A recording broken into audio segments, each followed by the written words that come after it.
Hey y'all, it's Timil and you're watching Timil TV. Today is Women Wednesdays and I'm going to be joined by Randi Gloss, who is the creator and founder of GLOSSRAGS. And GLOSSRAGS is important to me because social justice is something that has a special place in my heart, and she focuses on the victims of police brutality. And extrajudicial execution is such a major problem, and especially being married to a Black man and having 3 little brown boys, unfortunately, is something that I have to think about a lot. And it's brought tears to my eyes, and so I'm just very excited to have her on today, and I hope you'll be inspired by what she shares as we talk about her journey in entrepreneurship. So everybody, today I have with me for Women Wednesdays Randi Gloss, and I'm very excited to have her. She is the founder of GLOSSRAGS. Thank you for joining me, Randi. Thank you for having me. I'm really excited about this. All right, so what everybody wants to know is kind of who you are and what you do. So tell me a little about your background. Yeah, so I studied African American studies or Black studies and journalism as an undergrad, broadcast journalism to be specific. But I've always thought of myself to be a writer since I was younger. I just love talking to people, asking questions, writing stories. So I had a journalism background, but moved back home when I graduated because my grandfather was dying, and just kind of, was working in retail, just being available as much as possible to my family and, everybody while we were going through that tough time. And unfortunately he ended up passing, but, everything happens for a reason. And so kind of shifted gears, or not even shifted gears, but I just, did what was necessary to at that time and what felt right at that time. And yeah. And so basically it was kind of a disruption, right, in your life that may have kind of caused you, to think about what your next step was. So tell me about GLOSSRAGS and how it came about.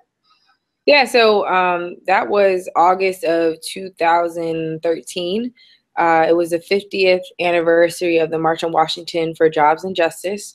I had a friend who was working at a nonprofit here in the DMV area, DC Metro, Virginia. For those folks who don't know what that means, our DMV is called the MBA. It's completely weird here. Anyways, people are like, what?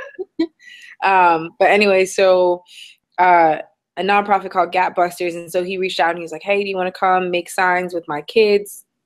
So I was like, yeah, sure. I like drawing, talking to high school students, things like that. So I showed up and just sitting there chopping it up with the kids, drew out a couple signs. I remember I think I made probably about 4 that day. And one of them said, we still have dreams. Just kind of like a play off of, MLK speech and things like that. And then, I found myself writing out these 5 names, Emmett and Amadou and Sean and Oscar and Trayvon, period, more than just Black faces in tragic spaces. And so when that kind of came out of me, I was like, whoa. Wow. Yeah. This could be, I felt it. It was like a visual reaction. I just felt like someone hit me in the chest, and I was like, okay, well, I'm taking this sign with me. Yeah. And so, let the kids, I guess I was being selfish, but I let the kids have their pick of the other signs. And then a few days later, I think that was probably like a Thursday, commemorative march was on a Saturday.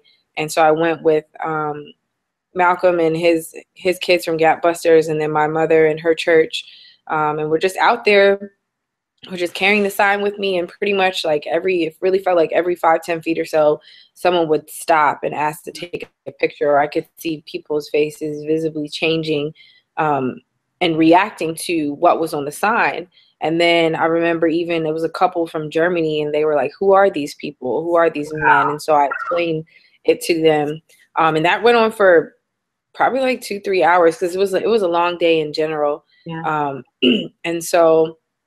And when I got home, I thought that I was like, this really resonates with people, and thought maybe it could be something more. So I just took, an orange Post-it note, sketched out a T-shirt, and wrote the names down. And then I think I remember having that Post-it note in my car for a while, like in the, in the middle compartment. I just kind of stashed it away, and every now and then I would look, and I'm digging for a napkin or tissues or something like that, chapstick. I'd see it again, and I'd be like, And then I just reached out to one of my mentors. He's an artist here in DC, and he basically, when I met him when I was 15 years old, and he was around 22, 23 at the time.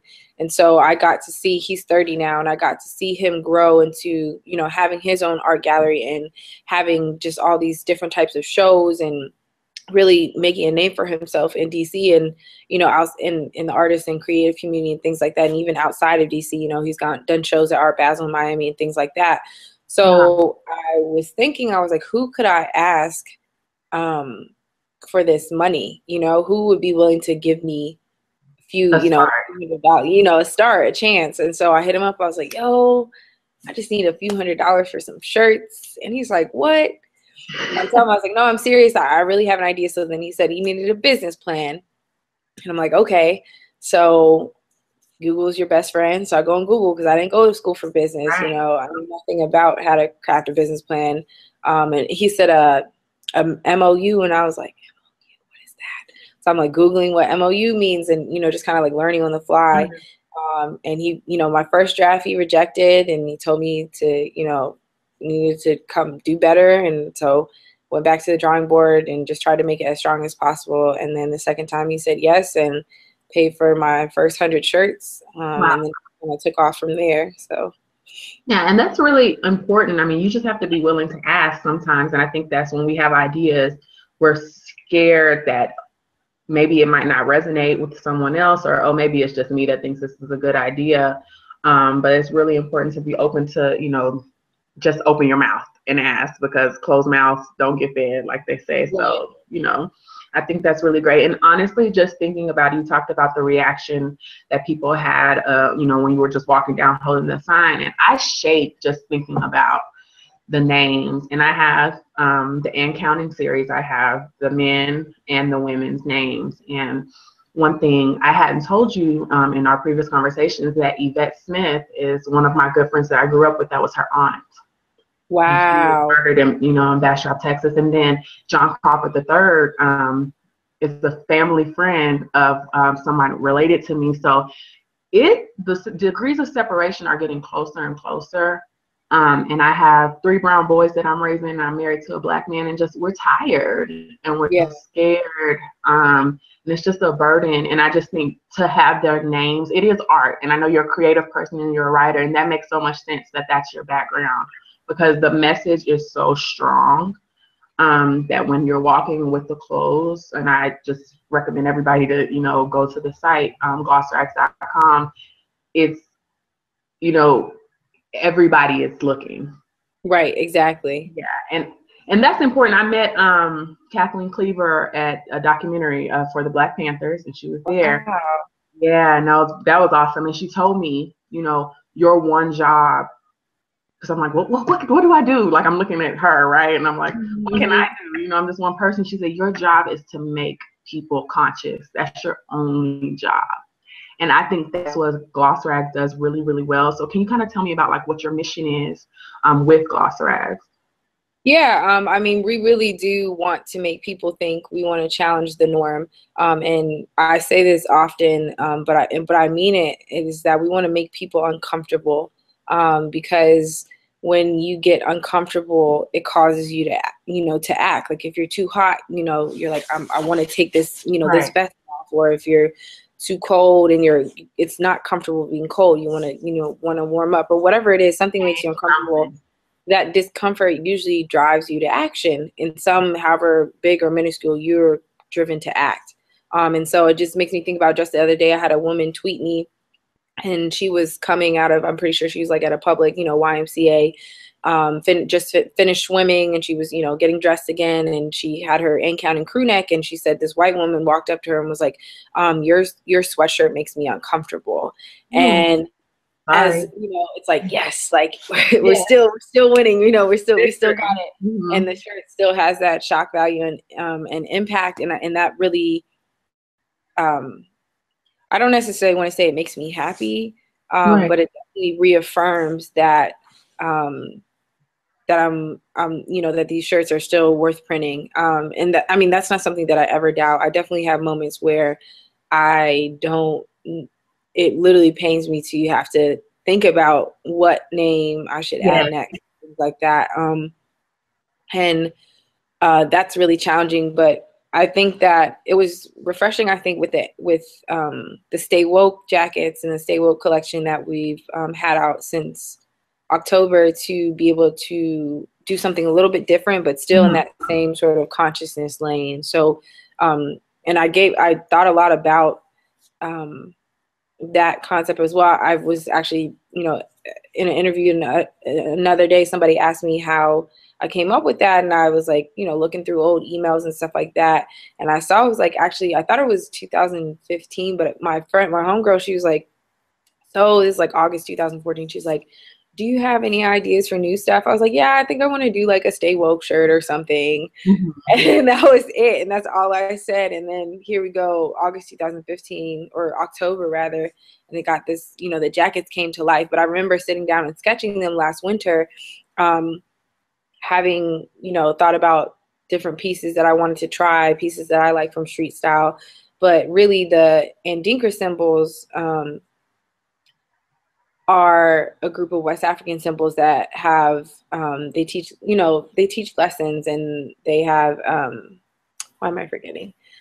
They impart a lot of wisdom, basically. And so I just basically spent time researching them, and I read through all of them, and some of them have proverbs attached. And so the IPA, which is the sort of two interlocking diamonds or triangles, if you will, wasn't a math major either.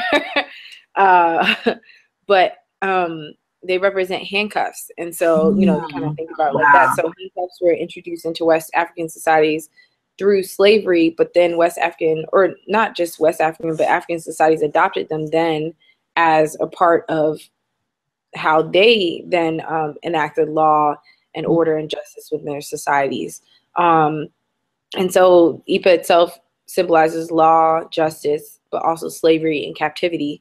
And then there's a proverb, a Twi proverb, that says you are a slave to whoever's handcuffs you're wearing.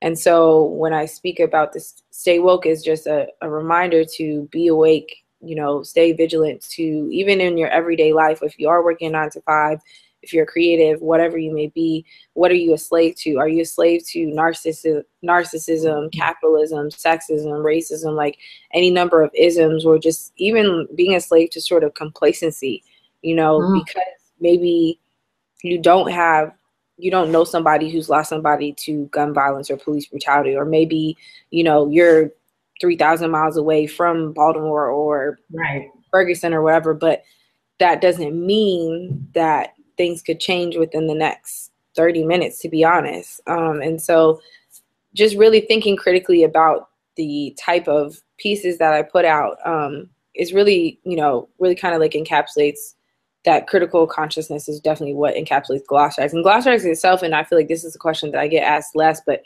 itself is GLOSSRAGS means the raw and the refined.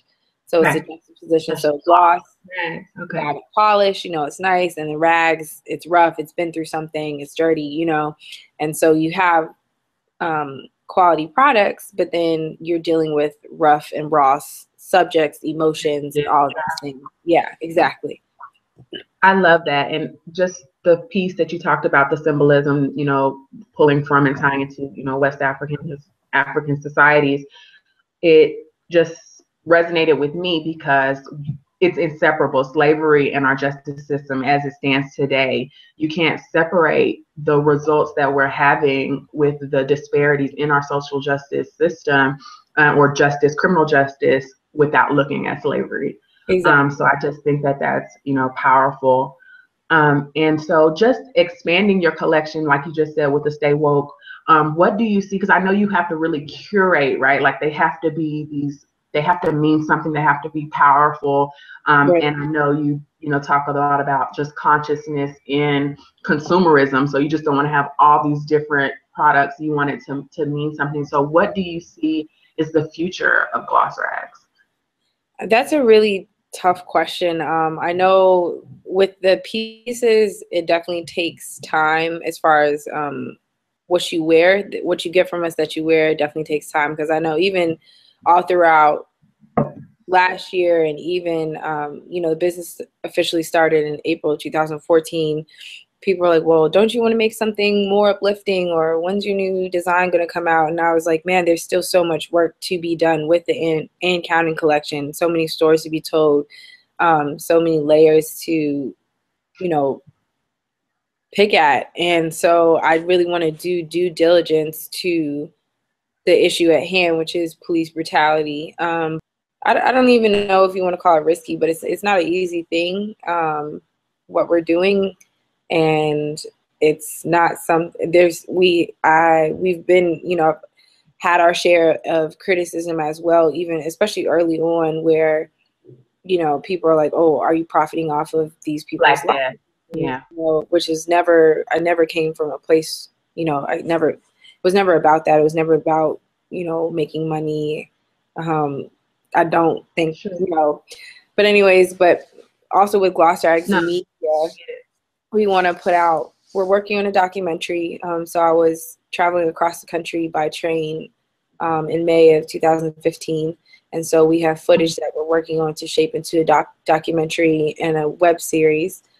So that's definitely going to be completed, hopefully by the summer of 2016.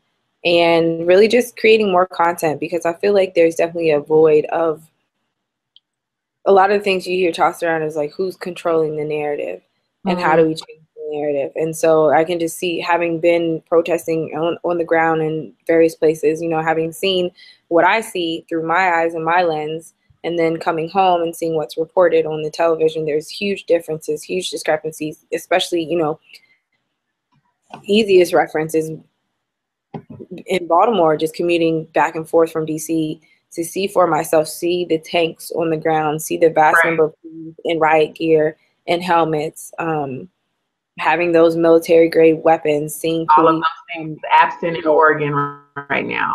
Right, exactly. You know, and seeing police from like Jersey and New York and all these things, and it's kind of like, well, you guys are barking up the wrong tree. You know, this is not, you shouldn't so much be worried about this CVS, because CVS can rebuild themselves, you know, but like DeRay said, you know, broken spines, those don't mend. And so, and even them focusing on this, they established a curfew. It's kind of like, well, you are only enforcing this curfew in certain neighborhoods in Baltimore, and the neighborhoods that you're not are also those same people that were, you know, yelling racial insults at protests at the, you know, at the Ravens Stadium and things like that, in the Orioles Stadium. So it's I definitely want to be able to create and build a platform where we have a strong, clear, and also unapologetic voice. Because at this point, you know, that frustration, I'm kind of like, you have to move past that frustration to action. And, you know, we don't always get apologies when our lives are taken. So there's not. No. And I just appreciate so much. I saw a quote, and if you kind of saw me typing, I was looking for it because it reminds me, you know, because I'm sure GLOSSRAGS is heavily critiqued. I think, like you said, maybe people thinking you're profiting off of death. It's a quote from Zora Neale Hurston that says, if you want that good feeling that comes from doing things for other people, or she says folks, then you have to pay for it in abuse and misunderstanding. So I'm sure, and that's, you know, a paradox that I think what you're doing is really amazing. But I know that it's gonna come with some blowback. And so that's why I want, you know, to show you my support, and just, you know, tell other people about what you're doing, because I know the spirit of justice and just making other people conscious is there, and I really appreciate it. Thank you so much. Yeah, I do. And finally, before we go and before we end the interview, what has been the thing that has surprised you the most about being in business for yourself, and having to, you know, run a company for yourself? What has surprised you the most? Just a continual amount of support is just always appreciated, especially in the days where I definitely have some dark days, some challenging days where I'm just like, man, I don't do this anymore. You know, like, it's not in the sense that I don't want to give up, but the weight of all of this gets very heavy at times. And literally, like, I was talking to a woman, she's writing her thesis about how Black communities and Black people, how there is a culture of memorializing our own on visual on shirts, you know, and, you know, thinking back to, like, I don't know, 90s, 2000s, like, when you would see literally, you know, airbrush shirt, yeah, whether it's airbrush or just, you know, ironed on picture of them and things like that. That is a part of our culture. And so she asked me a question. I forget exactly what it was, but I think subconsciously I had not been wearing in the fall and the past few months. I haven't been wearing the shorts as much. And I think it's because it's painful. And I didn't realize that. I wasn't necessarily like consciously avoiding them, but it's a commitment to be able to put this shirt on and wear it. And I know, you know, whereas like back in May when I was on the train, I made a decision to wear, I wore a different shirt for 10 days straight. And so and I was excited about that. And I was excited to be on that trip and to be out. And, you know, I was in New Orleans and Austin and San Antonio and LA, you know, talking to folks. And I was very excited about that. So I think my energy was kind of like in a different place where this, you know, fall it's been tough and the winter has been tough, you know. And so, but seeing like when I get tagged on Twitter or on Instagram or somebody writes in like over the holidays, a woman sending a picture of her son opening a Stay Woke jacket and he's just got like this huge smile on his face. Like I always appreciate those moments and I appreciate everybody's kind words. And that means so much because it's like, that really is the fuel that keeps me going. Like I couldn't do this by myself. And, you know, I really don't, a lot of the work that I do is solitary and stuff like that. But I really appreciate, like GLOSSRAGS is ran by the people, you know, it's for y'all. And it's also, you know, propelled by you all continuing to buy these shirts and keep, you know, just keep this alive. So I really appreciate that. Yeah, and we can't do anything by ourselves. And I really do feel like it's a brand and it's clothes for the movement. And with that said, not being able to do anything by myself, I thank you so much for joining me in this new series. I think you'll enjoy the other women that are featured, and I know that everybody is going to enjoy having watched it. So I thank you so much for joining me. Thank you so much. Be blessed.